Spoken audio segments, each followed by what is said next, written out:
ఈ ఉదయకాల సమయంలో అతి తీవ్రంగా కృంగిపోయి ఉన్నాయేమో. నీ సొంత కుటుంబ సభ్యులే నీకు ఎదురు తిరిగి భయంకరంగా నిన్ను వేధిస్తున్నారేమో. క్రైస్ట్ టిప్ సెంటర్లో ఒకసారి ఒక సహోదరు నన్ను కలుసుకుని కన్నీళ్లు కారుస్తూ మాట చెప్పింది, అన్న నా సొంత కుటుంబీకులే నన్ను చాలా ఇబ్బంది పెట్టేస్తా ఉన్నారు.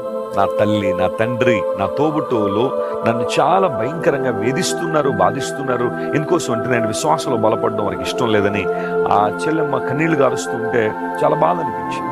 ఒకవేళ అలాంటి స్థితిలో మీరు కూడా ఉంటే దేవుడు మీతోనే మాట్లాడుతున్నాడు. Put your trust on God. దేవుని యందు విశ్వాసం ఉంచు.